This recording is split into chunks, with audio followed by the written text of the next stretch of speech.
বর্তমান পৃথিবীর মুসলমানের দেশগুলিতে যে সমস্ত রাজনৈতিক নেতারা বলেন ইসলামের রাজনীতি নাই আর রাজনীতিতে ইসলাম নেই, ইসলামের রাজনীতি নাই আর রাজনীতিতে ইসলাম নাই। রাজনীতি তো দেশ শাসনের নীতির নাম, ওই তো রাজনীতি। কি বলেন আপনারা? দেশ শাসনের নীতির নাম রাজনীতি। ইসলামে যদি রাজনীতি না থাকে, ইসলামের বিধান মতো যদি দেশ শাসন করার কোনো বিধান ইসলাম ধর্মে না থাকে, তাহলে কোরআনের কতগুলি আয়াত আমি আপনাদের শোনাই, বলেন এই আয়াতগুলির উপর ঈমান থাকে কিনা।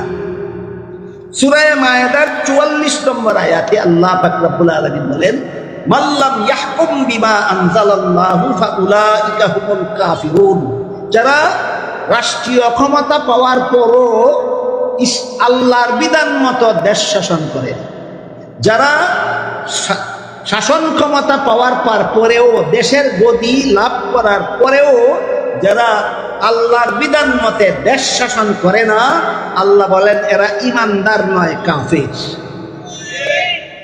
কোন সূরার কত নম্বর আয়াতে? সূরা মায়েদার 44, বাংলায় 44, আমরা আঞ্চলিক ভাষায় 44।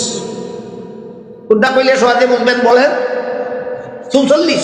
সূরা মায়েদার 44 নম্বর আয়াতে আল্লাহ বলেন যারা আল্লাহর বিধান মতো দেশ শাসন করে না তারা কাফের।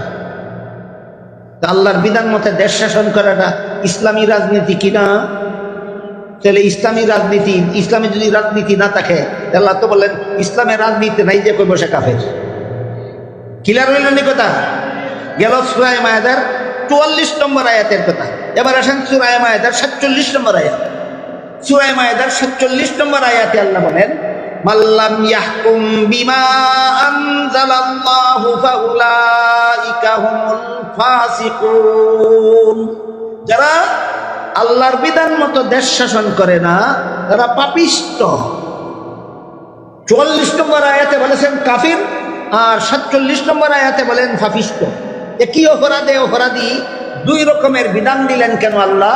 ব্যাখ্যায় মুফাসসিরিনে কেরাম লিখেছেন, খ্রিস্টানরা তাদের রাষ্ট্রীয় জীবন থেকে রাজনৈতিক জীবন থেকে ধর্মকে বিদায় দেওয়ার কারণ তাদের ধর্ম বিশ্বাসে আর আধুনিক জ্ঞান বিজ্ঞানে সংঘর্ষ। কাজেই তারা একদল বিজ্ঞানের প্রতি অন্ধবিশ্বাসী হয়ে ধর্মকে সমূলে বর্জন করে নাস্তিক হয়ে গেছে, আর একদল বিজ্ঞানকে সমূলে অস্বীকার করে অন্ধভাবে ধর্মের নামে অন্ধবিশ্বাসী হয়ে গেছে। বুঝে থাকলে বলুন তো এই দুই দলের কোন দল হক? না দুনো দল বাতিল, দুনো দল বাতিল। আর তৃতীয় দলে ধর্মের মধ্যে আর বিজ্ঞানের মধ্যে একটা আপোষ মীমাংসা করে দিয়েছে। সেটা হলো ধর্ম চলবে শুধু ব্যক্তি জীবনে, আর রাষ্ট্র জীবন থেকে ধর্মকে বিদায় দিতে হবে, যেহেতু রাষ্ট্র জীবনে জ্ঞান বিজ্ঞানের অনেক কিছু মেনে নিতে হয় যা তাদের ধর্ম গ্রহণ করে না। এই জন্য রাষ্ট্র চলবে সরকারের হুকুম মতো, আর ব্যক্তি জীবনে ধর্ম চলবে আল্লাহর হুকুম। এই পর্যন্ত আলোচনা হয়েছে গতকাল। বিধান ব্যক্তি জীবনে ধর্ম পালনে আল্লাহর বিধান চলবে, আর রাষ্ট্রীয় জীবনে দেশ শাসনে চলবে সরকারের বিধান। বিধানকে এভাবে তারা দুই ভাগে ভাগ করে নিয়েছে। কিছু বিধান দেওয়ার অধিকার আল্লাহর জন্য রেখে দিছে, আর কিছু বিধান সরকারের হাতে অর্পণ করে দিয়েছে। ব্যক্তি জীবনে ধর্ম চলবে আল্লাহর বিধানে, আর রাজনৈতিক জীবনে রাষ্ট্র চলবে সরকারের বিধানে। কাজেই খ্রিস্টান ধর্মটা দেশ শাসনের জন্য খ্রিস্ট ধর্মের বিধিবিধানে শান্তিপূর্ণ দেশ শাসনের কোনো ব্যবস্থাই নেই।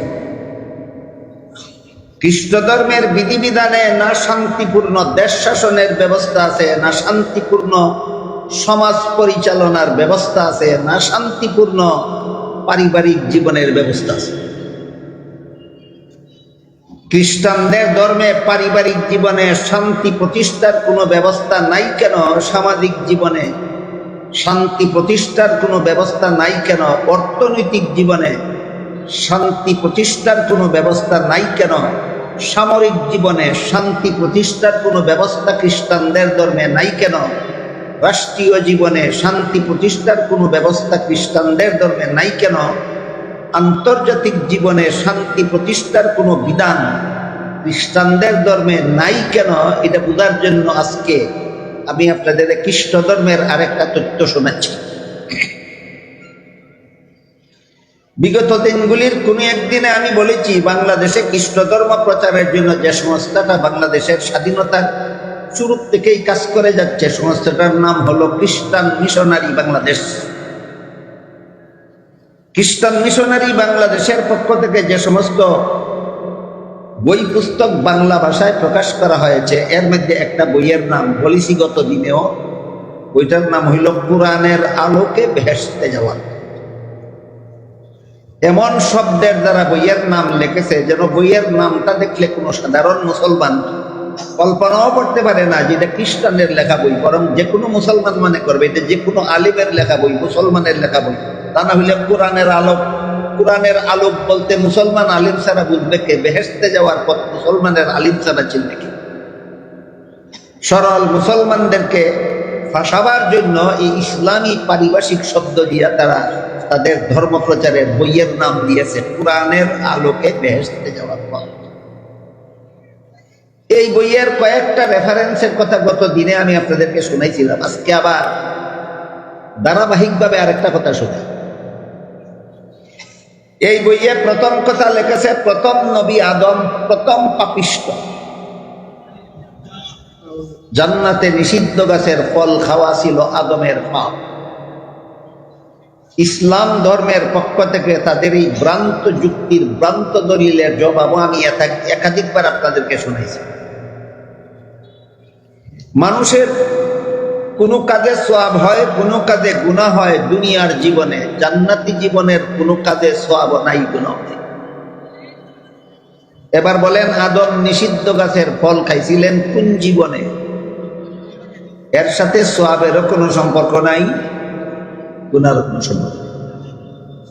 সুতরাং জান্নাতের নিষিদ্ধ খাওয়া গাছের ফল খাওয়ার কারণে খ্রিস্টানি ধর্ম মতে আদম পাপিষ্ঠ, মুসলমানি ধর্ম মত আদম নিষ্পাপ। ক্লিয়ার হইল? বলেন, আদমের নিষিদ্ধ গাছের ফল খাওয়ার ব্যাপারে মুসলমানি আকিদা আর খ্রিস্টানি আকিদা সেম সেম না আকাশ পাতাল ব্যবধান? খ্রিস্টানি ধর্ম মতে আদম নিষিদ্ধ গাছের ফল খাওয়ার কারণে পাপিষ্ঠ, ইসলাম ধর্মের আকিদা বিশ্বাস মতো জান্নাতি জীবনের কোনো কাজের দ্বারা গুনাহ হয় না। এরপরে তারা এই বইয়ের 2 নম্বর কথাটা লিখেছে, এই পাপিষ্ঠ আদমের বংশে যত মানুষ জন্ম হয়েছে পরবর্তীতে সমস্ত মানুষ জন্মগত পাপিষ্ঠ। আপনারা পাপিষ্ঠ অবস্থায় জন্মগ্রহণ করেছেন। মুসলমানি আকিদা হইল মানুষ জন্মগ্রহণ করার পরে, দুনিয়াতে আসার পরে, তাও সাবালক হওয়ার পরে হয়তো গুনাহ করে, নাইলে সবের কাজ করে। মুসলমানি আকিদা মানুষ দুনিয়াতে আসার পরে গুনাহ করে, খ্রিস্টানি আকিদা হইল মানুষ গুনাহগার অবস্থায় দুনিয়াতে আসে। দেখেন তো ইসলাম ধর্মের আকিদা আর খ্রিস্ট ধর্মের আকিদার পার্থক্য আপনাদের বুঝে আসে কিনা? বুঝে থাকলে বলেন, মুসলমানি আকিদায় মানুষ গুনাহগার অবস্থায় দুনিয়াতে আসে না আসার পরে গুনাহ করে? আর খ্রিস্টানি আকিদা মতো গুনাহগার অবস্থায় জন্ম হয়। কেন? পাপিষ্ঠ আদমের বংশের জন্ম হওয়াটাই তোমাদের পাপ। কাজেই আদম সন্তানের মধ্যে যারা যারা নবী হয়েছেন পরবর্তীকালে, নূহ আলাইহিস সালাম, ইব্রাহিম আলাইহিস সালাম, ইসমাঈল আলাইহিস সালাম, ইয়াকুব আলাইহিস সালাম, মুসা আলাইহিস সালাম, সমস্ত নবীগণ পাপিষ্ঠ আদমের বংশে জন্মগ্রহণ করার কারণে জন্ম থেকেই পাপিষ্ঠ। এটাও খ্রিস্টানি আকিদা। সমস্ত নবী জন্মগত পাপিষ্ঠ, এটাও খ্রিস্টানি আকিদা। আর মুসলমানি আকিদা হলো সমস্ত নবী জন্ম থেকে মৃত্যু পর্যন্ত আজীবন নিষ্পাপ। দেখেন তো আপনারা মুসলমানি আকিদা আর খ্রিস্টানি আকিদার পার্থক্য বুঝেন কিনা? মুসলমানি আকিদা মতো জন্ম থেকে মৃত্যু পর্যন্ত সকল নবী আজীবন নিষ্পাপ। খ্রিস্টানি আকিদা মতো পাপিষ্ঠ অবস্থায় জন্মই হয় নবীগণ। 3 নম্বর কথার যেটা লেখেছে সেটা হলো শেষ পর্যন্ত আল্লাহ একজন নবীকে নিষ্পাপ বানাবার জন্য, যেহেতু পাপিষ্ঠ আদমের বংশে জন্ম হওয়াটাই একটা পাপ, তাই আল্লাহ একজন নবীকে নিষ্পাপ বানাবার জন্য তাকে আর পাপিষ্ঠ আদমের বংশে জন্ম না দিয়া আল্লাহ নিজের ঔরসে জন্ম দিলেন। আল্লাহ নিজে বাবা হইয়া একজন নবী জন্ম দিলেন, যেন নিষ্পাপ আল্লাহর ঘরে জন্ম হওয়ার কারণে এই নবীটা নিষ্পাপ হয়। ইনি হলেন হযরত ঈসা আলাইহিস সালাম। খ্রিস্টানি আকীদা হইল ঈসা আলাইহিস সালাম আল্লাহর পুত্র। মুসলমানি আকীদা হলো ঈসা আলাইহিস সালাম আল্লাহর বান্দা। আপনারা কি বিশ্বাস করেন, আল্লাহর পুত্র না বান্দা? ঈসা আলাইহিস সালাম আল্লাহর বান্দা। এরপরে সেই বইয়ে চতুর্থ যেই কথাটা লিখেছে সেটা হইল ঈসা আলাইহিস সালাম আল্লাহর ঔরসে মা মরিয়মের গর্ভ থেকে জন্ম হয়ে দুনিয়াতে এসে দেখলেন দুনিয়ার সবগুলি মানুষ জন্মগত পাপিষ্ঠ। এতক্ষণের কথা যারা বুঝেছেন তারা বলুন, খ্রিস্টানি আকীদা মতো সমস্ত মানুষ জন্মগত পাপিষ্ঠ, তাদের অপরাধটা কি? আদমের ঘরে জন্ম হওয়া, এটাই অপরাধ। অপরাধটা কি? আদমের বংশে জন্ম হওয়াটাই অপরাধ। এই কারণে সমস্ত মানুষ পাপিষ্ঠ, সমস্ত নবীগণ পাপিষ্ঠ। এই সমস্ত পাপিষ্ঠকে জাহান্নাম থেকে রক্ষা করার জন্য আল্লাহর পুত্র যিশু, তাদের ভাষায় যিশু আর আমরা বলি ঈসা আলাইহিস সালাম, যে নবীকে মুসলমানি ভাষায় ঈসা আলাইহিস সালাম বলা হয়, সেই নবীকেই খ্রিস্টানদের ভাষায় যিশু বলা হয়। যিশু, যিশু এটা ইব্রানি শব্দ, ইব্রানি ভাষার শব্দ। কোরআনের ভাষায় তার নাম হইল ঈসা আলাইহিস সালাম। হযরত ঈসা আলাইহিস সালাম আল্লাহর ঔরসে নিষ্পাপ অবস্থায় জন্মগ্রহণ করে পৃথিবীতে এসে দেখলেন সমস্ত মানুষ জন্মগত পাপিষ্ঠ, সুতরাং এদেরকে কিভাবে জাহান্নাম থেকে রক্ষা করা যায়, এটা নিয়ে খোদার পুত্র যিশু সাংঘাতিক রকমের মাথা ঘামাইলেন যে আমি এই গুনাহগার আদম সন্তানদেরকে জাহান্নাম থেকে কিভাবে রক্ষা করতে পারি। মাথা ঘামাতে ঘামাতে চিন্তা গবেষণা করতে করতে শেষ পর্যন্ত খোদার পুত্র যিশু সমস্ত মানুষের গুনাহ মাফের জন্য আল্লাহর কাছে একটা ব্যবস্থা উদ্ভাবন করলেন এবং তার বাবার কাছে দরখাস্ত করলেন। বলেন তো, তাদের আকীদা মতো যিশু নবীর বাবাকে আল্লাহ, ঈসা নবী তার বাবা আল্লাহর কাছে দরখাস্ত করলেন, একটা রূপরেখা পেশ করলেন যে গুনাহগার মানুষকে গুনাহ থেকে মুক্ত, জাহান্নাম থেকে মুক্ত করার এই একটা মাত্র পথ ছাড়া কোনো পথ নাই। সেটা হলো তিনি তার বাবাকে বললেন যে আপনি আমার শত্রুদেরকে সুযোগ করে দিন, তারা যেন আমাকে ফাঁসিতে চড়াইয়া, শুলিতে চড়াইয়া হত্যা করে। এতে আমার যে কষ্টটা হবে, এই কষ্টটা আমাকে যারা আপনার পুত্র বিশ্বাস করবে কিয়ামত পর্যন্ত, তাদের সারা জীবনের সমস্ত গুনার কাফারা হয়। দরখাস্তটা আবার বুঝো, নিজের সামনে কাজে লাগবে, অনেক জরুরি কথা বুঝতে কাজে লাগবে। খোদার পুত্র যিশু খোদার কাছে, তার বাবার কাছে দরখাস্ত করলেন যে আপনি আমার শত্রুদেরকে সুযোগ করে দিন, তারা যেন আমাকে শুলিতে চড়াইয়া হত্যা করে। এতে আমার যে কষ্ট হবে, এই কষ্টটা কিয়ামত পর্যন্ত, এখন থেকে কিয়ামত পর্যন্ত যারা যারা আমাকে আল্লাহর পুত্র বিশ্বাস করবে, ভবিষ্যতে দুনিয়াতে জন্ম হওয়ার পরও যারা আমাকে খোদার পুত্র বিশ্বাস করবে, এরা যত অপরাধ করবে, যত গুনাহ করবে, যত পাপাচার করবে, যত জিনা ব্যভিচার করবে, যত খুন খারাপি করবে, যত সন্ত্রাস করবে, যত বদমাশি করবে, সমস্ত গুনার কাফারা হয়ে যাবে। পুত্রের দরখাস্ত পিতা কবুল করলেন, পুত্রের দরখাস্ত পিতা কবুল করলেন। মুসলমানি আকীদা না খ্রিস্টানি আকীদা?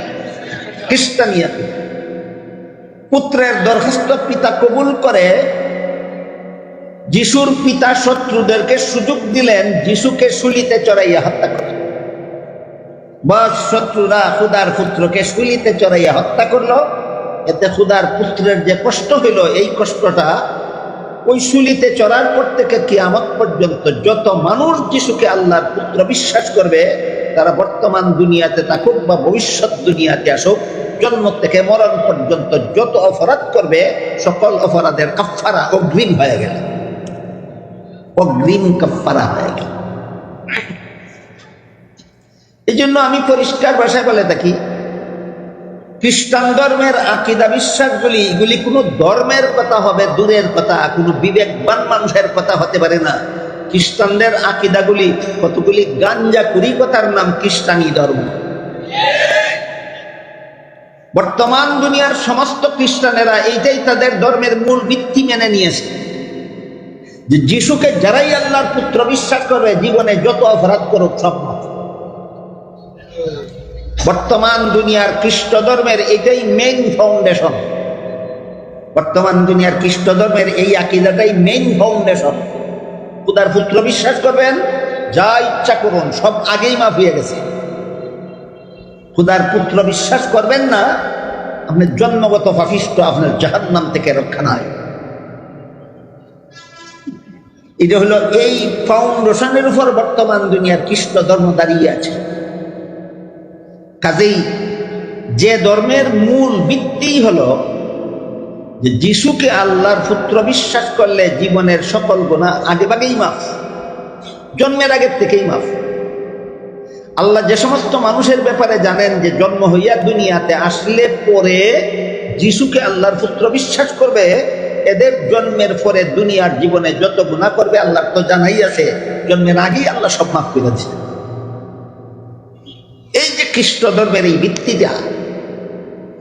এই ভিত্তিটা মেনে নিলে খ্রিস্ট ধর্মে পারিবারিক জীবনে কোনো সমস্যার সমাধান নাই। কেন? যে বেটায় তার বউরে জুলুম অত্যাচার করে সারা জীবন ভর, এই বেটার গৌরব বউ শান্তিতে থাকে না অশান্তিতে? তারে ফিরাইবেন কেমনে? সে তো মনে করে আমার এইসব গুণা আগেই মাফ হইয়া রয়েছে, আমি ফিরতাম না কেন, আমি ফিরব না কেন? চুর যারা যিশুরে খুদার পুত্র বিশ্বাস করে, এরা মনে করে আমি জীবনে যত চুরি করি না কেন, গুনাহ তো আগেই মাফ হইয়া গেছে, আমি চুরি করবো না কেন? যত ডাকাতি করি না কেন, গুনাহ তো আগেই মাফ হইয়া গেছে, আমি ডাকাতি করবো না কেন? যত জিনা করি না কেন, গুনাহ তো আগেই মাফ হইয়া গেছে, আমি জিনা করবো না কেন? যত সন্ত্রাস না করি, যত সন্ত্রাস করব, সবগুলি গুনাহ তো আগেই মাফ হইয়া গেছে, সন্ত্রাস করবো না কেন?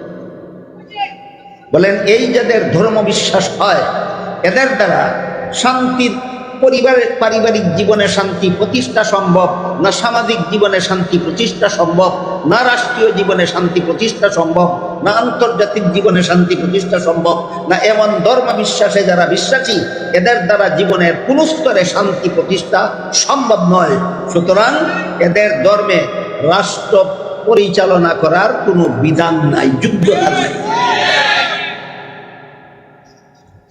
খ্রিস্টানদের ধর্মে দেশ শাসনের কোনো ব্যবস্থা নাই, ইহুদিদের ধর্মে দেশ শাসনের কোনো ব্যবস্থা নাই, বৌদ্ধদের ধর্মে দেশ শাসনের কোনো ব্যবস্থা নাই। বর্তমান দুনিয়াতে যত ধর্ম আছে ইসলাম ছাড়া, একটা ধর্মের মধ্যেও দেশ শাসনের কোনো ব্যবস্থা নাই। মানব জীবনের সব সমস্যার সমাধান কোনো ধর্মে নাই, একমাত্র ইসলাম ছাড়া। মানব জীবনের সব সমস্যার সমাধান দেওয়ার কোনো ব্যবস্থা বর্তমান দুনিয়ার কোনো ধর্মে নাই, একমাত্র ইসলাম ছাড়া। আমি লন্ডনে এক খ্রিস্টান ফাদরির একটা ওয়াজ আরেকজনের মুখে নকল শুনেছিল। একজনে আমাকে বলল, হুজুর, এক খ্রিস্টান, আপনারা যেমন ওয়াজ করেন মুসলমানদেরকে, খ্রিস্টান ফাদরিরা তাদের ধর্মীয় নেতা, তারাও খ্রিস্টানদেরকে এইভাবে মজমার মধ্যে একত্র করে ওয়াজ করে, এমন একটা ওয়াজ আমি শুনেছি, আপনি শুনবেন? আমি বললাম, হ্যাঁ আমি শুনবো। শোনাও তো, খ্রিস্টান ফাদরিরা খ্রিস্টানদেরকে কি ওয়াজ করে? কয়, শুনেন। আমি খ্রিস্টান পাদ্রীর ওয়াজ শুনলাম। সে বলতেছে, হে যিশুর বান্দারা,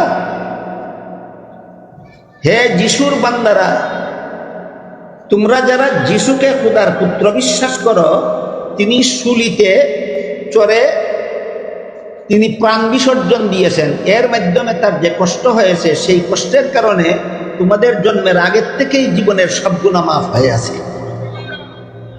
কাজেই একটা সীমিত জীবন নিয়ে তোমরা দুনিয়াতে এসেছো। কেউ 20 বৎসরের জীবন নিয়ে, কেউ 50 বৎসরের জীবন নিয়ে, কেউ 100 বৎসরের জীবন নিয়ে দুনিয়াতে এসেছ। যত গুনাহ তুমি করতে পারো সবগুলি অগ্রিম মাফ হয়ে আছে। কাজেই আজকে যদি একটা জিনা করার সুযোগ পাইয়া জিনাটা না করো, তাহলে আজকে একটা লস খাইলা তুমি। কালকে যদি একটা বদমাশি করার সুযোগ পাইয়া বদমাশিটা না করো, আরেকটা লস খাইছ। যতটা সন্ত্রাস করার সুযোগ পাইয়া সন্ত্রাস না করবা, আরেকটা লস খাওয়া হবে তোমার। যতগুলি অপকর্ম করার সুযোগ পাইয়া অপকর্ম না করবে, ততটা লস খাওয়া হবে তোমার। কারণ যেই অপরাধ আগেই মাফ হয়ে গেছে, সেই অপরাধ না করাটা বোকামি ছাড়া আর কিছু নয়। বুঝাইতে পারলাম? এইটাই বর্তমান দুনিয়ার খ্রিস্টানদের ধর্মের মূল ভিত্তি। জিনার সুযোগ পাইয়া জিনা না করলে ঠকা খাইলেন, কারণ মাফ তো হয়ে গেছে আগে। সুদ খাওয়ার সুযোগ পাইয়া সুদ না খাইলে ঠকা খাইলেন, কারণ গুনাহ তো মাফ হইয়া রয়েছে আগেই। ঘুষ খাওয়ার সুযোগ পাইয়া ঘুষ না খাইলে ঠকা খাইলেন, মাফ তো হইয়া রয়েছে আগেই। খুন করার সুযোগ পাইয়া খুন না করলে লস খাইলেন, যেহেতু মাফ হইয়া গেছে আগেই। সন্ত্রাস করার সুযোগ পাওয়া সত্ত্বেও যদি সন্ত্রাসী কর্মকাণ্ড না চালান, আপনি লস খাইলেন, কারণ যেই গুনাহ আগেই মাফ হইয়া গেছে। এটা করেন না কেন? আপনারা অত বোকা জগতে কেউ হইতে পারেন। বলেন, এই যাদের ধর্মের ফাউন্ডেশন, এরা দেশ শাসনটা কেমনে করবে? কিভাবে দেশ শাসন করবে? এদের ধর্ম মতে যে দেশ শাসন করবে, তার অধীনস্থ যত মন্ত্রী হবে, যত এমপি হবে, যত রকমের সরকারি কর্মকর্তা হবে, যত পুলিশ দারোগা হবে, সবগুলি হবে জিনাকার, সুদকুর, ঘুষখোর, মদকুর, গাঞ্জাকুর, লম্পট, পাপাচার, দুরাচার। শান্তিপূর্ণ দেশ শাসন হবে? হবে না।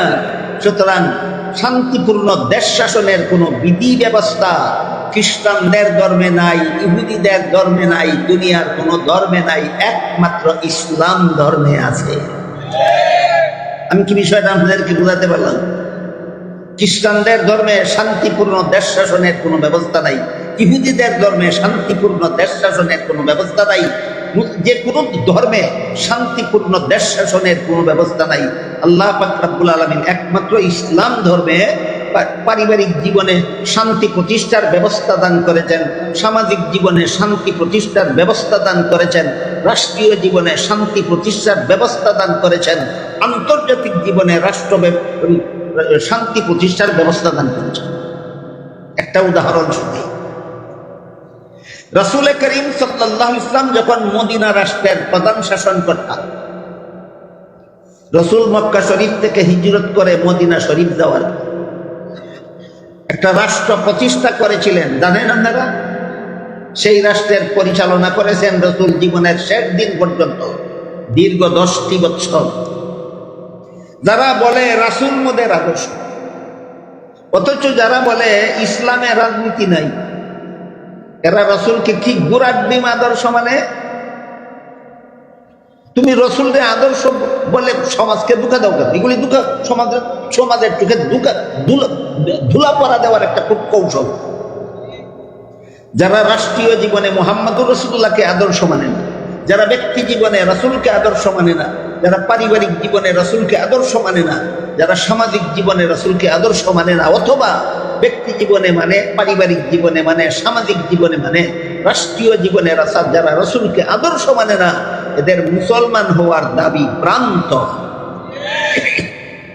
তো মুহাম্মদুর রাসূলুল্লাহ রাষ্ট্রপ্রধান, তার কাছে বিচার আসলো একটা মহিলার বিরুদ্ধে। ফাতেমা নামনি একটা মহিলা, রাসূলের মেয়ে ফাতেমা না, অন্য পরিবারের একটা মহিলা, নাম তার ফাতেমা, চুরি করে ধরা পড়েছে। এই বিচার আসলো রাষ্ট্রপ্রধান মুহাম্মদুর রাসূলুল্লাহর কাছে। তখন মুহাম্মদুল্লাহ শুধুমাত্র একজন নবী না রাষ্ট্রপ্রধানও? রাষ্ট্রপ্রধান মুহাম্মদুর রাসূলুল্লাহর কাছে ফাতেমা নামনি চুরিতে ধরা পড়েছে, বিচার দায়ের করা হয়েছে মুহাম্মদুর রাসূলুল্লাহর আদালতে। আল্লাহ পাক রব্বুল আলামিন পবিত্র কোরআনে চুরিতে ধরা পড়লে দেশের চুরি চামারি বন্ধ করার জন্য কোরআনে কোনো বিধান দেননি। দিয়েছেন? বিশ্বাস করেন আপনারা? দেশের চুরি চামারি বন্ধ করা কোনো আলিমের দায়িত্ব নয়, কোনো মৌলবীর দায়িত্ব নয়, কোনো মুফতির দায়িত্ব নয়, কোনো জনগণের দায়িত্ব নয়। দেশের চুরি চামারি বন্ধ করার দায়িত্ব একমাত্র সরকারের, একমাত্র সরকারের। কিভাবে বন্ধ করবে সেটা হলো এক প্রশ্ন। যদি বন্ধ না করে তাহলে সারা দেশে যত চুরি চামারি হবে, যত বদমাশি হবে, যত জিনা ব্যভিচার হবে, যত অপকর্ম হবে, সবগুলির শাস্তি সরকারকে পরকালে বহন করতে হবে। সে আলোচনা আজকে করবো না, ইনশাল্লাহ আগামীকাল। আজকে কথা না, আজকে শুনে। তো কোরআনে আল্লাহ পাক রব্বুল আলামিন চুরি বন্ধ করার যে বিধান দিয়েছেন, সেই বিধান দিয়ে আল্লাহ বলেন, আস-সারিকু ওয়াস-সারিকাতু ফাকতাউ আইদিয়াহুমা। চোর যদি পুরুষ হয় অথবা চোর যদি মহিলা হয়, তাহলে হাত কবজি পর্যন্ত হাত কেটে দাও। সরকারের প্রতি আল্লাহর নির্দেশ। বলেন, চোরের আদালতে চোরের চুরি সাব্যস্ত হইলে, প্রমাণিত হইলে কবজি পর্যন্ত হাত কেটে দেওয়ার নির্দেশ দিয়েছেন আল্লাহ। কোনো মুফতিকে না, কোনো আলেমকে না, জনগণকে না, সরকারকে। কাজেই ইসলামে দেশ শাসনের কোনো ব্যবস্থা নেই, ইসলামে রাষ্ট্রের চুরি চামারি বন্ধ করার কোনো ব্যবস্থা নেই। তাহলে ইসলামের রাজনীতি থাকবে না কেন? কোন বুড়ার ডিমের নাম ইসলাম, দেখবে রাজনীতি, ইসলামের রাজনীতি নাই। আল্লাহ বলেন, চোরের হাত কেটে দাও। এখানে অনেকের বড় দরদ লাগে। হ্যাঁ, হাত কেটে দেওয়া তো এটা একটা অমানবিক ব্যাপার। হাত কেটে দেওয়া অমানবিক ব্যাপার, এটা তুমি খুব ভালোভাবেই বুঝো। আর একটা চোরের হাত কাটলে যে আর হাজারটা চোর জীবনে কোনোদিন হাত কাটার ভয়ে চুরি করার সাহস পাবে না, ওইটা বুঝো না কেন? একটা চোরের হাত কাটলে হাজার চোর সতর্ক হয়ে যাবে, জীবনে হাত কাটার ভয়ে আর কোনোদিন চুরির সাহস করবে না। কাজেই একটা চোরের হাত কাটবে আদালত, সরকার, এটার জন্য মানবিকতা আর অমানবিকতার প্রশ্ন আসে। তাহলে শুনেন, পাকিস্তানের আদালতের একটা ঘটনা শুনেন। বর্তমান দুনিয়াতে আঙ্গুলে গোনার মতো টপ লেভেলের যে কয়েকজন বিখ্যাত শীর্ষস্থানীয় আলেম আছেন, এদের মধ্যে একজন হলেন পাকিস্তানের আল্লামা তকি উসমানী দামাত বরকাত। আপনারা অনেকেই পাকিস্তানের তকি উসমানীর নাম শুনে থাকতে পারেন। তিনি এক সময় পাকিস্তানের শরিয়া আদালতের প্রধান বিচারপতি ছিলেন। তখনকার একটা বক্তৃতা শুনেছিলাম আমি তার। তিনি তার বক্তৃতায় বলেছিলেন, এই পাকিস্তানের শরিয়া আদালতের প্রধান বিচারপতি আমি, চোরের হাত কাটার হুকুম দেওয়ার দায়িত্ব আমার হাতে।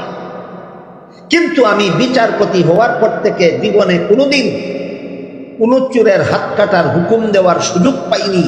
কারণ থানার থেকে চোরের কাছ থেকে ঘুষ খাইয়া চোরকে ছেড়ে দেয়, আদালতে হাজিরও করে না, আমি হাত কাটার হুকুম দিতে পারি। তাইলে একটা চোরের হাত কাটলে যেখানে দেশের হাজার চোরের চুরি বন্ধ হইয়া যায়, এইরকম একটা চোরের হাত কাটা যদি অমানবিক হয়, তাহলে হাজার হাজার লক্ষ লক্ষ চোরের কাছ থেকে থানায় ঘুষ, কোটি কোটি টাকা ঘুষ খেয়ে ছেড়ে দেওয়া আর সারা দেশ চুরে সামারে ভরে যাওয়া, এটা খুব মানবিক। মস্তিষ্ক যাদের বিকৃতি ঘটে তাদের অবস্থা এটাই হয়। একটা চোরের হাত কাটা তোমার কাছে অমানবিক ছিল, আর থানাওয়ালারে ঘুষখোর বানাইয়া সমস্ত চোরের কাছ থেকে ঘুষ খাইয়া সারা দেশে চুরি ছামারি বিরাজ করিয়া সারা দেশের মানুষকে অশান্তিতে রাখা, রাত্রে গৃহস্থে ঘুমাইতে পারে না গরু চোরের ভয়ে, এটা বড় মানবিক। সুতরাং তারা মানবিকতা আর অমানবিকতার বুহাই তুলে শুধুমাত্র ইসলামকে দমিয়ে রাখার জন্য, ইসলামকে জব্দ করে স্তব্ধ করে রাখার। মুহাম্মদুর রাসূলুল্লাহ সাল্লাল্লাহু আলাইহি ওয়াসাল্লামের কাছে যখন ওই ফাতেওয়া নামনি মহিলার বিরুদ্ধে চুরির অভিযোগ দায়ের করা হইল, সাক্ষী প্রমাণের দ্বারা সাব্যস্ত হইল সে চুরি করেছে, এবার বলেন, চুরি, দেশের চুরি বন্ধ করার কোনো বিধান কোরআনে আছে? পালন করার দায়িত্ব কার? সরকারের। সরকার যদি চুরি বন্ধ করার দায়িত্ব পালন করে না, এই সরকারের শান্তিপূর্ণ দেশ শাসন করবে কিভাবে? কাজেই আত্মীয় স্বজনেরা এই মেয়েটা, যে মেয়েটা চুরিতে ধরা খাইছে রসুলের দরবারে, এই মেয়েটার আত্মীয় স্বজনেরা রসুলের কাছে একটু সুপারিশ করলো, বললো, হুজুর, মেয়েটা একটা সম্ভ্রান্ত বংশের, আপনি তো এখন কোরআনের বিধান মতো তার হাত কাটার হুকুম দিবেন। কবজি পর্যন্ত চুরের দায়ে তার হাতটা কেটে ফেলে দিলে সারা জীবন কাটা হাতটা তার চুরির চিহ্ন হয়ে থাকবে, কলঙ্ক হয়ে থাকবে। অথচ মেয়েটা সম্ভ্রান্ত বংশের, যেমন বংশের একটা মেয়ের এইভাবে জীবনভর কলঙ্কিত করাটা তাদের খুব কষ্ট হইতেছে, খুব ভারী মনে হইতেছে। যদি মেহেরবানি করে তারে আর কোনো শাস্তি দিয়া পিছে হাত কাটার বিধানটা যদি রহিত করে দিতেন। এই কথা বলা মাত্রই রাসূল করিম সাল্লাল্লাহু আলাইহি ওয়াসাল্লামের চেহারা মুবারক লাল হয়ে রাগে তিনি বললেন, এটা তো অন্য পরিবারের একটা মেয়ে, নাম ফাতেমা। এটা যদি অন্য পরিবারের মেয়ে না হইয়া আমার মেয়ে ফাতেমাও হইতো, তবুও দেশের চুরি চামারি বন্ধ করার জন্য আল্লাহ হুকুম দিয়েছেন হাত কাটা, এটা আমি কিছুতেই লঙ্ঘন করতে পারতাম না। তাহলে বলেন, আল্লাহ কোরআনে দেশের চুরি চামারি বন্ধ করার বিধান দিয়েছেন কিনা? ইসলামের রাজনীতি নাই বলে কেন? চুরের দলের চুরি করার দরজা খোলা রাখার জন্য। ইসলামের রাজনীতি নাই এই কারণে বলে, রহস্যটা হলো এই জন্য ধর্ম এবং রাজনীতিরে পৃথক করেছে খ্রিস্টানেরা আজ থেকে 300 বছর আগে। আজকে থেকে 300 বছর আগে রাজনীতিকে আলাদা করেছে ধর্ম থেকে, ধর্মকে আলাদা করেছে রাজনীতির থেকে। ধর্ম চলবে ব্যক্তিগত জীবনে, আর জীবনের অন্যান্য স্তরের ব্যবস্থা সব সরকারে করবে, সকল প্রকার আইন প্রয়োগ করবে সরকার। আর কেউ যদি ধর্ম পালন করতে চায়, ব্যক্তি জীবনে আল্লাহর বিধান পালন করতে চায়, যে শুধু ব্যক্তি জীবনে সীমাবদ্ধ থাকবে। কাজেই আল্লাহর বিধান পালনীয় হবে শুধুমাত্র ব্যক্তি জীবনে। হ্যাঁ, তাদের ধর্ম বিশ্বাস, আল্লাহর বিধান পালিত হবে শুধুমাত্র ব্যক্তি জীবনে। পারিবারিক জীবনেও আল্লাহর বিধান পালন করা যাবে না, সামাজিক জীবনেও আল্লাহর বিধান পালন করা যাবে না, রাষ্ট্রীয় জীবনেও আল্লাহর বিধান পালন করা যাবে না, আন্তর্জাতিক জীবনেও আল্লাহর বিধান পালন করা যাবে না। কেন? ওইসব জীবনে আল্লাহর বিধান পালন করতে গেলে চুরি চামারি, সুদখুরি, ঘুষখুরি, মদখুরি, গাঞ্জাখুরি, জিনা, বেবিচার, সন্ত্রাস, খুন খারাপি একটাও করা যাবে না। আমি কি আপনাদেরকে বুঝাতে পারলাম? যারা বলে ইসলামের রাজনীতি নাই, রাজনীতিতে ইসলাম নাই, এর মতলবটা কি? মতলবটা হইল ইসলামী রাজনীতি মেনে নিলে, রাজনীতির রাষ্ট্র পরিচালনার বেলায় ইসলামের বিধান মেনে নিলে না চুরি করার সুযোগ থাকে, না ডাকাতি করার সুযোগ থাকে, না জুয়া খেলার সুযোগ থাকে, না সুদ খাওয়ার সুযোগ থাকে, না ঘুষ খাওয়ার সুযোগ থাকে, না মদ খাওয়ার সুযোগ থাকে, না গাঞ্জা খাওয়ার সুযোগ থাকে, না জিনা করার সুযোগ থাকে, না বদমাশি করার সুযোগ থাকে, না সন্ত্রাস করার সুযোগ থাকে, না খুন খারাপির সুযোগ থাকে। কাজেই রাজনৈতিক জীবনে, রাষ্ট্রীয় জীবনে ইসলামের নামটা শুনলেই ভয় পায় চুরেরা, কারণ ইসলামী রাজনীতি চললে চুরি চলবে না। রাজনীতিতে ইসলামের নাম শুনলে বড় ভয় পায় ডাকাতেরা, কারণ ইসলামী রাজনীতি চালু হলে ডাকাতি করা যাবে না। রাজনীতিতে ইসলামের নাম শুনলে ভয় পায় বদমাশেরা, কারণ ইসলামী রাজনীতি চালু হলে বদমাশি করা চলবে না। ইসলামের রাজনীতিতে ইসলামের নাম শুনলে ভয় পায় জিনাকারেরা, কারণ ইসলামী রাজনীতি চালু হইলে দেশে জিনা চলবে না। রাজনৈতিক জীবনে ইসলামের নাম শুনলে যত সব অসৎ লোক আছে, যত সব অপকর্ম দুষ্কৃতিকারী আছে, এরাই শুধু ইসলামকে রাজনীতি থেকে আলাদা করতে চায়।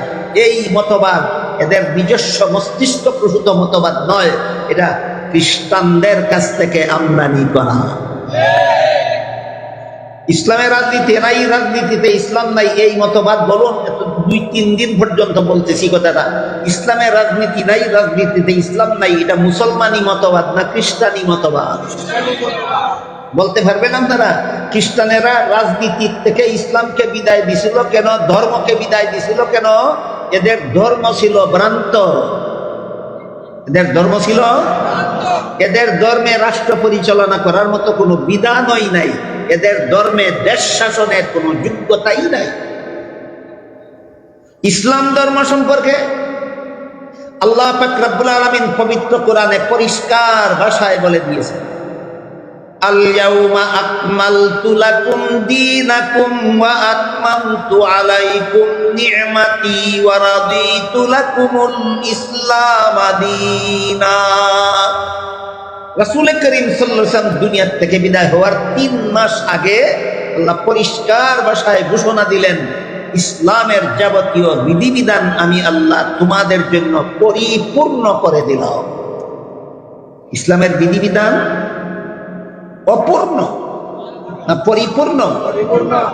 তাহলে যে ইসলাম ব্যক্তি জীবনে চলবে, রাজনৈতিক জীবনে চলবে না, এটা পরিপূর্ণ থাকে না অপূর্ণ হয়? তাহলে যারা বলে ইসলামের রাজনীতি নাই, এরা ইসলাম পরিপূর্ণ না অপূর্ণ? আর আল্লাহ বলেন ইসলাম অপূর্ণ না পরিপূর্ণ? এবার বলেন আল্লাহর ইসলাম আর যারা বলে ইসলামের রাজনীতি নাই তারা ইসলাম একই না? এদের ইসলাম আলাদা। যারা বলে ইসলামের রাজনীতি নাই এদের ইসলাম আলাদা, এটা আল্লাহর ইসলাম না। আল্লাহ বলেন ইসলাম মানব জীবনের সর্বস্তরের সব সমস্যার সমাধান। ইসলামের বিধান পরিপূর্ণ কথার অনেক লম্বা ব্যাখ্যা আছে, আমি বলতে থাকলে আপনারা অতিষ্ঠ হয়ে যাবেন শুনতে শুনতে। এই জন্য এত লম্বা ব্যাখ্যার পেছালে আপনাদেরকে না ফেলে ইসলামের বিধিবিধান আল্লাহ বলেন কোরআনে আমি পরিপূর্ণ করে দিলাম। এই পরিপূর্ণতার যত ব্যাখ্যা আছে সকল ব্যাখ্যার সারমর্ম একটা কথা বলে দিয়ে আপনাদেরকে জীবন ভর মনে রাখার মতো, সেটা হইল ইসলামের বিধিবিধান সর্বযুগের সর্বলোকের সব সমস্যার সমাধান। ইসলামের বিধান পরিপূর্ণ কথার যত ব্যাখ্যা আছে সকল ব্যাখ্যার সারমর্ম ইসলামের বিধিবিধান সর্বযুগের সর্বলোকের সব সমস্যার সমাধান। বিধিবিধান ১৫০০ বছর আগে দেওয়া, সমস্যা ১৫০০ বছর পরেও সৃষ্টি হইতে পারে, অগ্রিম সমাধান দেওয়া আছে ইসলাম। ১৫০০ বছর পরে দুনিয়ার মানুষের জীবনে এমন কোন নতুন সমস্যা দেখা দিতে পারে যা ইসলামে অগ্রিম সমাধান দেওয়া আছে। এই হইল ইসলামের বিধিবিধান পরিপূর্ণতার অর্থ। ইসলামের বিধিবিধান সর্বযুগের সর্বলোকের সব সমস্যার সমাধান। এক দুইটা উদাহরণ শুনবেন। অগ্রিম সমাধান দেওয়া আছে ইসলামে ১৫০০ বছর আগে, কিন্তু সমস্যা দেখা দিছে ১৫০০ বছর পরে। বলেন সমস্যা আগে দেখা দিছে না সমস্যা পরে দেখা দিছে? আর সমাধানটা ১৫০০ বছর আগে দেওয়া আছে। এমন দুই একটা উদাহরণ শোনাই আপনাদেরকে, যেন বুঝতে পারেন ইসলামের বিধিবিধান সর্বযুগের সর্বলোকের সব সমস্যার সমাধান কিভাবে। বর্তমান দুনিয়াতে ৫৭টা মুসলিম শাসিত দেশের মধ্যে একটা দেশের নাম বাংলাদেশ। এই দেশটা চিনননি আপনারা কেউ? একটা দেশের নাম বাংলাদেশ। এই বাংলাদেশে যত জাতীয় সমস্যা আছে, বাংলাদেশে যত রাজনৈতিক সমস্যা আছে, জাতীয় সমস্যা আছে, এগুলি খুঁজে বের করবেন এবং সমাধান দিবেন যারা রাজনীতি করেন। যারা রাজনীতি করে তাদের দায়িত্ব দেয় যে তুমি দেশকে শান্তিপূর্ণভাবে শাসন করার জন্যই তো রাজনীতি করো। কাজে তোমার দায়িত্ব হলো দেশে কোন কোন অশান্তি দেখা দিল, কোন কোন সমস্যা দেখা দিল, সমস্যার সমাধান করো, শান্তির ব্যবস্থা করো।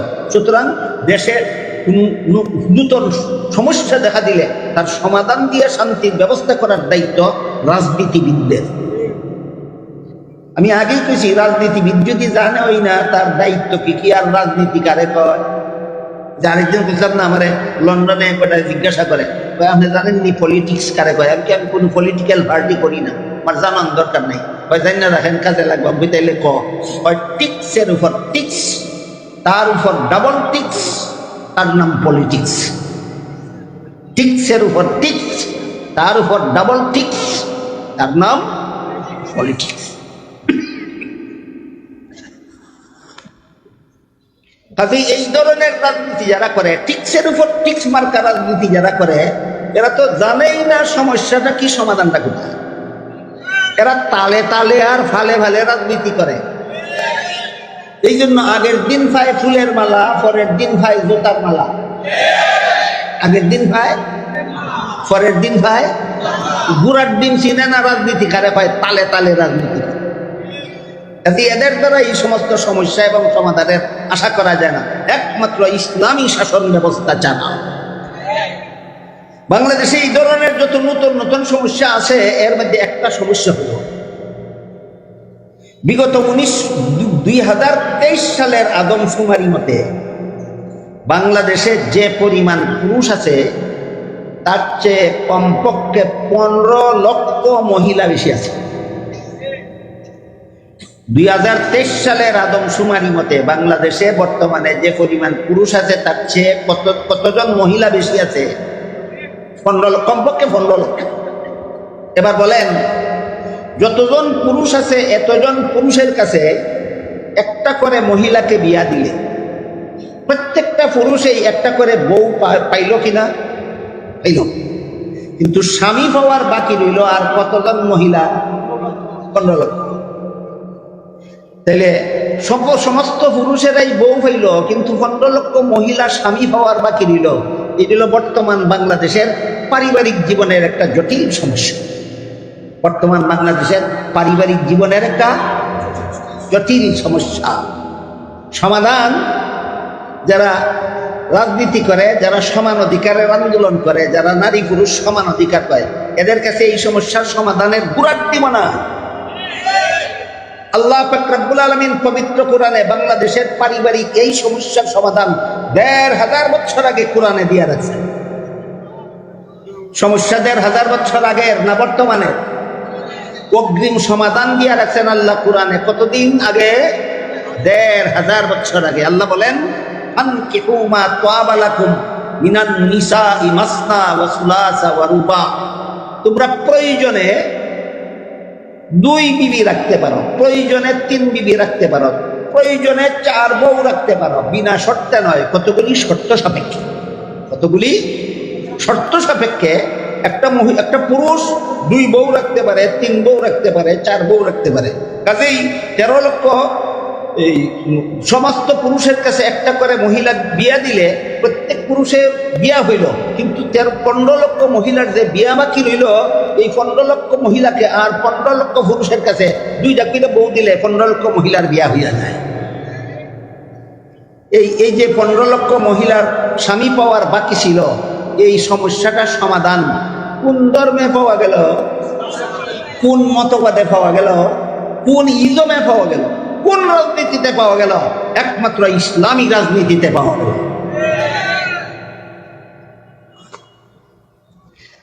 একাধিক স্ত্রী রাখার অধিকার যে ইসলাম পুরুষকে দিয়েছে, এটা 1500 বছর আগে। কেন পুরুষকে একের বেশি বউ রাখার অধিকার দিল, মহিলাকে কেন একের বেশি স্বামী রাখার অধিকার দিল না? এরকম শয়তানি কথা তসলিমা নাসরিন দেশে থাকতেও উত্থাপন করা হয়েছে।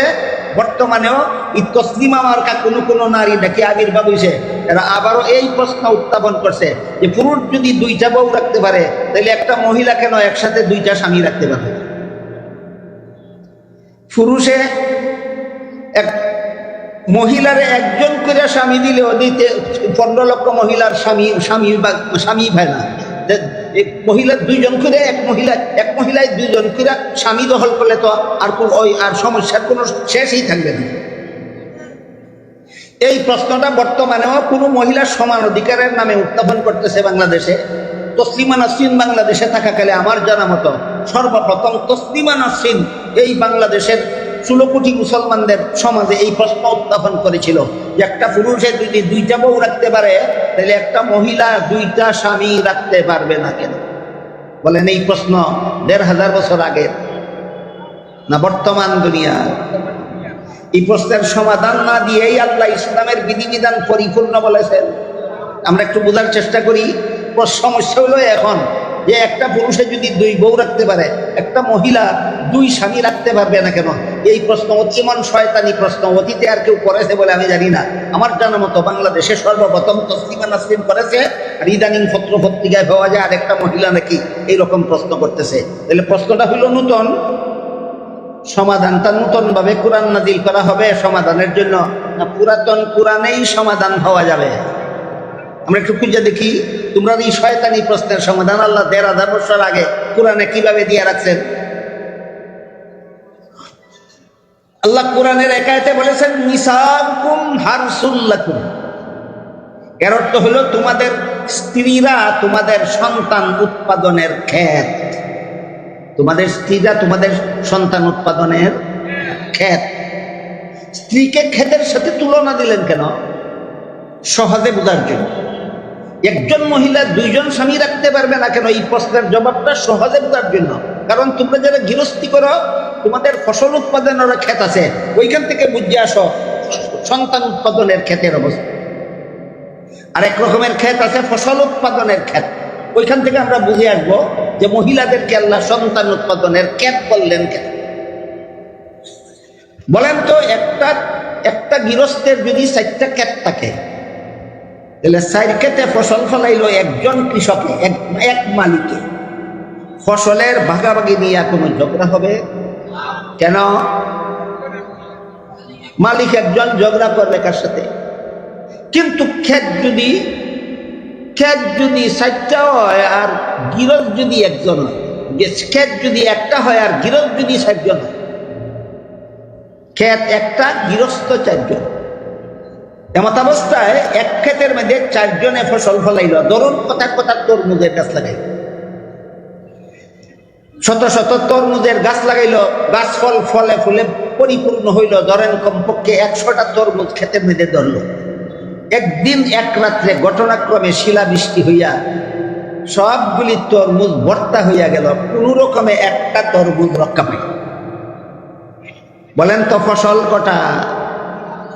গৃহস্থ কজন? এখন এই একটা ফসল 4 জনকে দিতে হইলে প্রথম প্রশ্ন হইল 4 টুকরা করা ছাড়া বন্টনের কোনো পথ নাই। 2 নম্বর কথা, টুকরা যদি বেশ কমায় তাহলে ঝগড়া ছাড়া গতি নাই। আমি না হয় দ্বিতীয় প্রশ্নটা বাদ হয়ে দিলাম, একটা তরমুজের 4 টুকরা করে 4 গৃহস্থে নিয়ে গেলে আপাতত ধরে নিলাম আর কোনো ঝগড়া নাই। কাজেই তসলিমাকে এবং তসলিমার দাবির সাথে আজকাল যারা একমত, এই সমস্ত মহিলাদেরকে যদি 4টা পুরুষের সাথে একসাথে বিয়া দেওয়া হয়, ক্ষেত কটা হইল? গৃহস্থ কজন? 4 গৃহস্থে 1 ক্ষেত ফসল ফলাইব না? ফলাইতো না। একালি মূলার মতো ফসল ফলবে না একটা তরমুজের মতো? বুঝে শুই না বলে। ক্ষেত হইল একটা, গৃহস্থ হইল 4 জন, 4 গৃহস্থে 1 ক্ষেত বানিয়েছিল, 4 গৃহস্থে 1 ক্ষেত বীজ বাইন করলো, একালি মূলার মতো ফসল হইল না একটা তরমুজের মতো? তরমুজটারে 4টা বাপরে দিবে কেন 4 টুকরা না কইরা? তাহলে এই সন্তান রক্ষা করা সম্ভব হইতো না? মহিলার মান ইজ্জত রক্ষা করা সম্ভব হইতো না? স্বামীদের ঝগড়া বন্ধ করা সম্ভব হইতো? এতগুলি গন্ডগোল হইতো এই সমস্ত মহিলাদের এই সমস্ত শয়তানি প্রশ্ন যদি বাস্তবায়ন করা হয়। এই জন্য আল্লাহ পাক রব্বুল আলামিন 1500 বছর আগে পুরোটা মহিলায় কয় একাধিক স্বামী কেন গ্রহণ করা যাবে না। 1500 বছর আগেই আল্লাহ কোরআনে অগ্রিম সমাধান দিয়ে রাখেন, দিলে একটা তরমুজ 4 টুকরা করার মতো সমস্যা সৃষ্টি হবে। 2টা উদাহরণ বললাম, বুঝে থাকলে বলুন। আল্লাহ যে কোরআনে বলেছেন ইসলামের যাবতীয় বিধিবিধান পরিপূর্ণ করে দিলাম, এই পরিপূর্ণতার ব্যাখ্যাটা কিছু বুঝে আসলো কিনা? ইসলামের যাবতীয় বিধিবিধান আমি আল্লাহ পরিপূর্ণ করে দিলাম, এই পরিপূর্ণতার যত ব্যাখ্যা আছে বলে ইসলাম সকল ব্যাখ্যার সারমর্ম হইল ইসলামের বিধিবিধান সর্বযুগের সর্বলোকের সব সমস্যার সমাধান। সর্বযুগের সর্বলোকের সব সমস্যার সমাধান। ইসলামের বিধিবিধান সর্বযুগের সর্বলোকের সব সমস্যার সমাধান। আজকাল বাংলাদেশে একদল মহিলা নয়, একদল শিক্ষিত পুরুষ, এবং সংখ্যায় কম নয়, অনেক বেশি। আমার মনে হয় বনলে লক্ষ লক্ষ।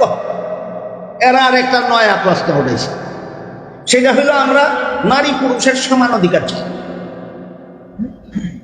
এই স্লোগান কি পৌঁছেছে আপনাদের কানে? শুনেছেন কেউ? একদল শিক্ষিত মানুষ বাংলাদেশে আছে যারা নারী পুরুষের সমান অধিকার চায়।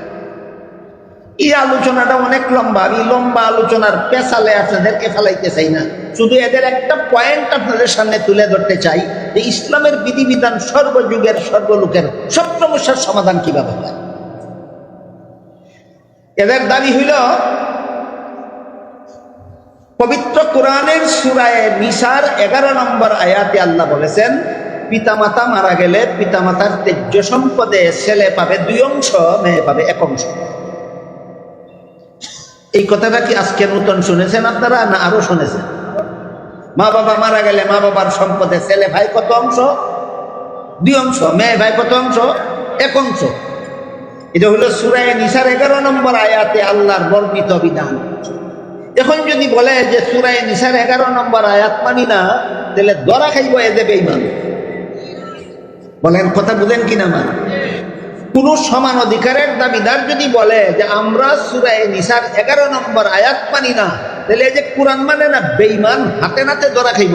এই জন্য কোরআন মানি না বলে না, বলে আমরা নারী পুরুষের সমান অধিকার চাই। তাহলে সমান অধিকারের ব্যাখ্যা দাও। ওই সমান অধিকারের ব্যাখ্যা হলো পুরো ছেলে যেই বাবার সন্তান, মেয়ে সেই বাবার সন্তান। ছেলেরও মুখ আছে খাওয়ার দরকার, মেয়েরও মুখ আছে খাওয়ার দরকার।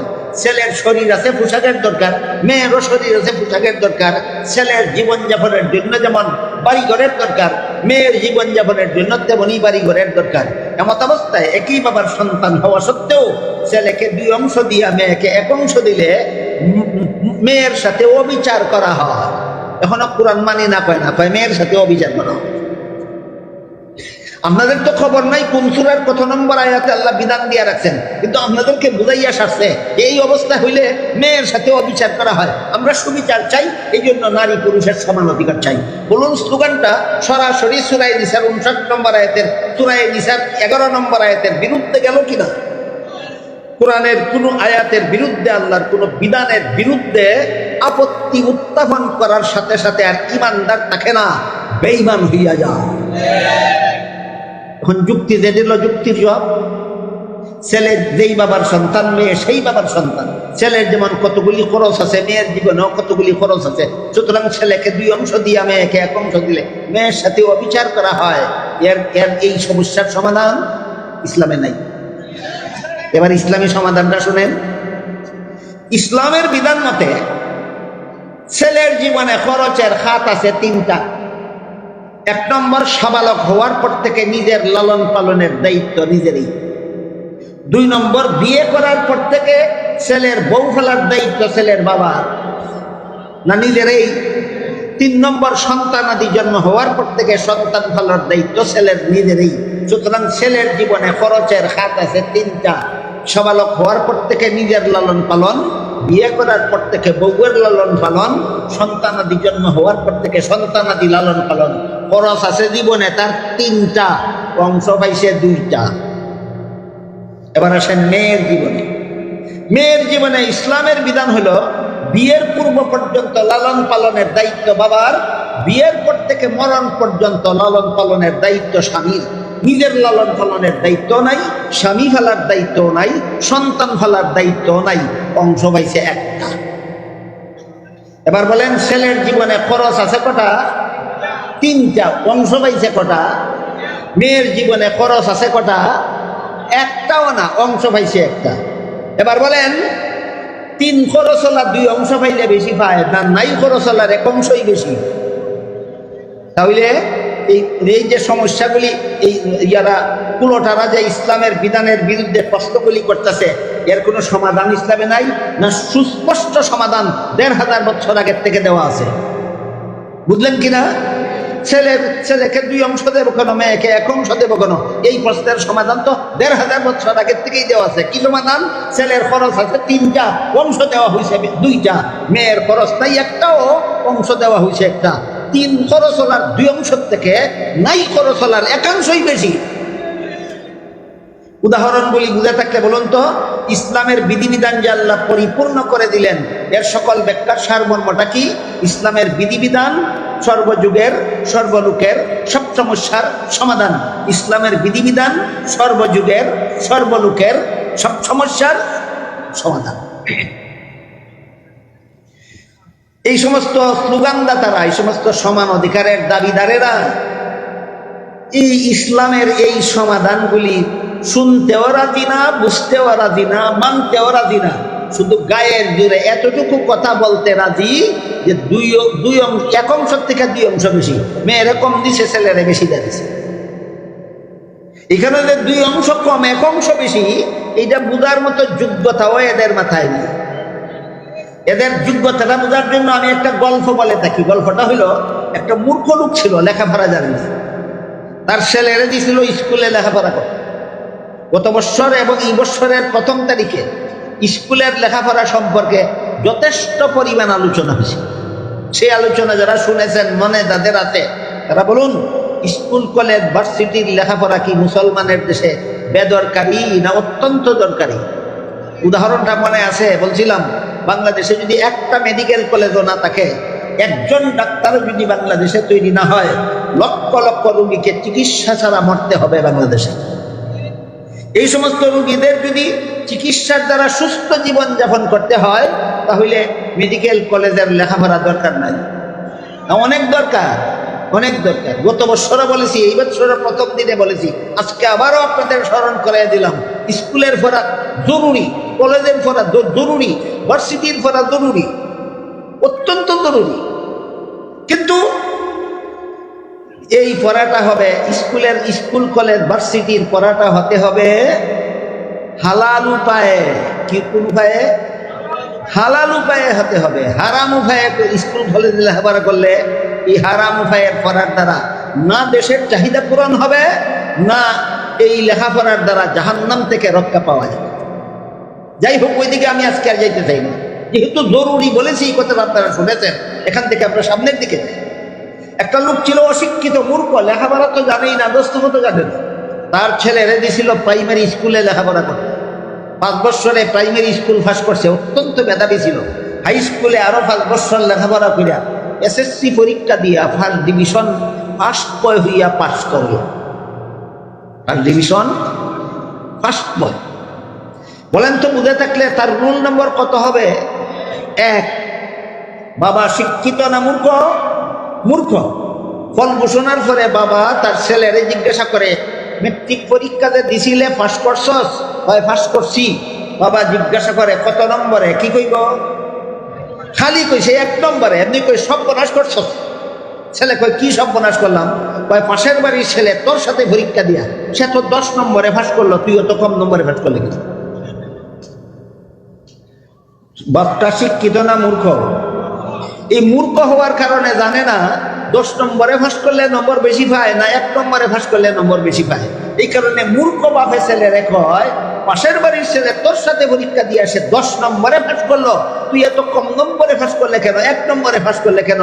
এই অশিক্ষিত গোয়ারে যেমন বুঝে না 10 নম্বরে ফাঁস করলে নম্বর বেশি পায় না 1 নম্বরে ফাঁস করলে নম্বর বেশি পায়, ঠিক তেমনি ভাবে আমাদের সমাজে কিছু শিক্ষিত গোয়ারেও বুঝে না 3 খরচ হলে 2 অংশ পাইলে বেশি পায় না, নাই খরচ হলে 1 অংশ পাইলেই বেশি পায়।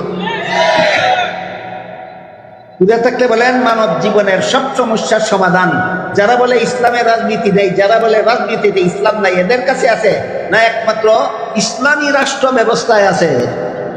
একমাত্র ইসলামী রাষ্ট্র ব্যবস্থায় আছে মানব জীবনের সর্বযুগের সর্বলোকের সব সমস্যার সমাধান। ধর্মকে খ্রিস্টানেরা রাজনৈতিক জীবন থেকে বাদ দিয়েছিল কেন? তাদের ধর্মের দেশ শাসনের ব্যবস্থা নাই, তাদের ধর্ম রাষ্ট্র পরিচালনা করতে ব্যর্থ। বর্তমান দুনিয়ার খ্রিস্ট ধর্ম দেশ শাসনে ব্যর্থ, বর্তমান দুনিয়ার ইহুদি ধর্ম দেশ শাসনে ব্যর্থ, বর্তমান দুনিয়ার বৌদ্ধ ধর্ম দেশ শাসনে ব্যর্থ, বর্তমান দুনিয়ার সমস্ত ধর্ম দেশ শাসনে ব্যর্থ। কারণ তাদের ধর্মে মানব জীবনের সব সমস্যার সমাধান নাই। একমাত্র ইসলাম ধর্মের ব্যাপারে আল্লাহ বলেন, আল ইয়াউমা আকমালতু লাকুম দীনাকুম, আজকে আমি তোমাদের ইসলামের বিধিবিধানকে পরিপূর্ণ করে দিলাম। ব্যক্তি জীবনে শান্তি প্রতিষ্ঠার জন্য যেভাবে ইসলামের বিধান যথেষ্ট, পারিবারিক জীবনে শান্তি প্রতিষ্ঠার জন্য ইসলামের বিধান যথেষ্ট, সামাজিক জীবনে শান্তি প্রতিষ্ঠার জন্য ইসলামের বিধান যথেষ্ট, রাষ্ট্রীয় জীবনে শান্তি প্রতিষ্ঠার জন্য ইসলামের বিধান যথেষ্ট, আন্তর্জাতিক জীবনে শান্তি প্রতিষ্ঠার জন্য ইসলামের বিধান যথেষ্ট, সামরিক জীবনে শান্তি প্রতিষ্ঠার জন্য ইসলামী বিধান যথেষ্ট, অর্থনৈতিক জীবনে শান্তি প্রতিষ্ঠার জন্য একমাত্র ইসলামের বিধিবিধান যথেষ্ট।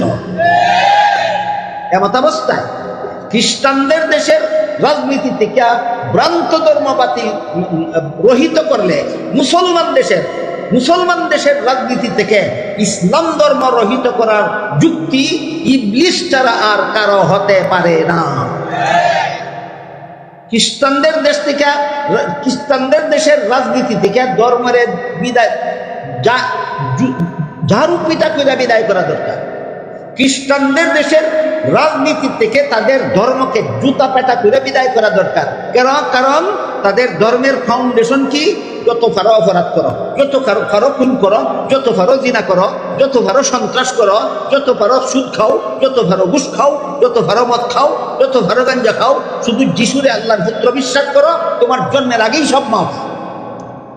বলেন এমন বিধান যে এই ধর্মে আছে, এই ধর্মের রাষ্ট্রে ধর্মের বিধান মতো চুরি বন্ধ করার কোনো সুযোগ আছে? জিনা বন্ধ করার কোনো সুযোগ আছে? ঘুষ বন্ধ করার কোনো সুযোগ নাই, মদ বন্ধ করার কোনো সুযোগ নাই, সন্ত্রাস বন্ধ করার কোনো সুযোগ নাই, দুর্নীতি বন্ধ করার কোনো সুযোগ নাই, জালিয়াতি বন্ধ করার কোনো সুযোগ তাদের ভ্রান্ত ধর্মে নাই। ইসলাম ধর্মে সবগুলির সমাধানের সুযোগ আছে। সুতরাং যে যুক্তিতে খ্রিস্টানেরা রাজনীতি থেকে ধর্মকে রহিত করে দিয়েছিল, সেই যুক্তি মুসলমানের দেশে, সেই যুক্তি ইসলাম ধর্মের বেলায় এই যুক্তি বেখাপ্পা। যে যুক্তিতে খ্রিস্টানেরা রাজনীতি থেকে ধর্ম বিদায় দিয়েছে, মুসলমানের দেশে সেই যুক্তি খাটে না বেখাপ্পা? মুসলমানের দেশে সেই যুক্তি বেখাপ্পা। এমন বেখাপ্পা যুক্তিকেই মুসলমান রাজনীতিবিদরা, মুসলমান শাসনকর্তারা, মুসলমান শিক্ষাজীবীরা, মুসলমান বুদ্ধিজীবীরা এমন বেখাপ্পা যুক্তিকেই 300 বছর যাবৎ মুসলমানের দেশে চালু করে রেখেছে, চাপার জুড়ে আর গদির জুড়ে। বেখাপ্পা যুক্তিতে মুসলমানের দেশেও সেই যুক্তি দেয়। ওই দেশে যেমন ভাবে ধর্মে আর রাষ্ট্রে, ধর্মে আর এই দেশ শাসনে তো দ্বন্দ্ব হয়েছে, সংঘর্ষ হয়েছে, আমাদের এখানেও রাজনৈতিক জীবনে ধর্ম পালন করলে ধর্মে আর রাজনীতিতে সংঘর্ষ। আমি গতকাল আপনাদেরকে কতগুলি উদাহরণ দিয়েছি। এই উদাহরণের দ্বারা কি বুঝলেন? ধর্মের সাথে রাষ্ট্রবিজ্ঞানের সংঘর্ষ না রাষ্ট্রবিজ্ঞানে ধর্মের গোলামি করে? রাষ্ট্রবিজ্ঞানে ধর্মের গোলামি করে। সুতরাং খ্রিস্টানদের ধর্মের সাথে যদিও দেশ শাসনের নীতি খাপকায় না, ইসলাম ধর্মের সাথে দেশ শাসনের নীতি খাপকায় না বলাটা খ্রিস্টানদের দুলাই করা মন মানসিকতার পরিচয়।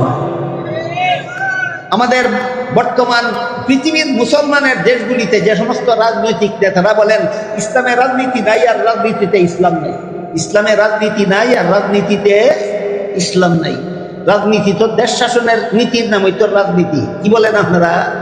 দেশ শাসনের নীতির নাম রাজনীতি। ইসলামে যদি রাজনীতি না থাকে, ইসলামের বিধান মতো যদি দেশ শাসন করার কোনো বিধান ইসলাম ধর্মে না থাকে, তাহলে কোরআনের কতগুলি আয়াত আমি আপনাদের শোনাই, বলেন এই আয়াতগুলির উপর ঈমান থাকে কিনা। সূরা মায়েদার 44 নম্বর আয়াতে আল্লাহ পাক রব্বুল আলামিন বলেন, মাল্লাম ইয়াহকুম বিমা আনজালাল্লাহু ফাউলাইকা হুমুল কাফিরুন। যারা রাষ্ট্রীয় ক্ষমতা পাওয়ার পরও আল্লাহর বিধান মতো দেশ শাসন করে, যারা শাসন ক্ষমতা পাওয়ার পরেও, দেশের গদি লাভ করার পরেও যারা আল্লাহর বিধান মতে দেশ শাসন করে না, আল্লাহ বলেন এরা ইমানদার নয়, কাফির। কোন সূরার কত নম্বর আয়াতে? সূরা মায়েদার 44, বাংলায় কই 44, আমরা আঞ্চলিক ভাষায় কই 44। কোনটা কইলে সহজে বুঝবেন বলেন? 44। সূরা মায়েদার 44 নম্বর আয়াতে আল্লাহ বলেন যারা আল্লাহর বিধান মতো দেশ শাসন করে না তারা কাফের। আল্লাহর বিধান মতো দেশ শাসন করাটা ইসলামী রাজনীতি কিনা? তাহলে ইসলামী রাজনীতি, ইসলামে যদি রাজনীতি না থাকে, আল্লাহ তো বললেন ইসলামের রাজনীতি নাই যে কই বসে কাফের। ক্লিয়ার হইল নি কথা? গেল সূরা মায়েদার 44 নম্বর আয়াতের কথা। এবার আসেন সূরা মায়েদার 47 নম্বর আয়াত। সূরা মায়েদার 47 নম্বর আয়াতে আল্লাহ বলেন, মাল্লাম ইয়াহকুম বিমা আনজালাল্লাহু ফাউলাইকা হুমুল ফাসিকুন। যারা আল্লাহর বিধান মতো দেশ শাসন করে না তারা পাপিষ্ট।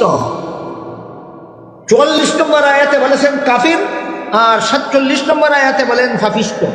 একই অপরাধী দুই রকমের বিধান দিলেন কেন আল্লাহ? ব্যাখ্যায় মুফাসসিরিনে কেরাম লিখেছেন, যারা বিশ্বাস করে যে আল্লাহর বিধান মতো দেশ শাসন করলে দেশ শান্তিমতো শাসন হবে না, এদেরকে আল্লাহ বলেছেন কাফির। যারা বিশ্বাস করে আল্লাহর বিধান মতো দেশ শাসন করলে দেশে শান্তি হবে না, এদেরকে আল্লাহ কাফির বলেছেন। আর যারা মনে প্রাণে বিশ্বাস করে যে আল্লাহর বিধান মতো দেশ শাসন করলেই দেশে শান্তি হবে, কিন্তু আমি আমার দলের স্বার্থে, আমি আমার ব্যক্তির স্বার্থে, আমি আমার পার্থিব স্বার্থে, আমি আমার তুচ্ছ স্বার্থের কারণে গদি পাইছি, কিন্তু আল্লাহর বিধান মতো দেশ শাসন করব না। বিশ্বাস করে আল্লাহর বিধান মতো দেশ শাসন করা শান্তির কোনো রাজনীতি নাই, তারপরও তার ব্যক্তি স্বার্থের কারণে আল্লাহর বিধান মতো দেশ শাসন করে না, এদের ব্যাপারে আল্লাহ ফাসিকুন বলেছেন, পাপিষ্ট বলেছেন, কাফির নয়। বুঝাইতে পারলাম? দুই আয়াতে দুই কথা বললেন কেন আল্লাহ?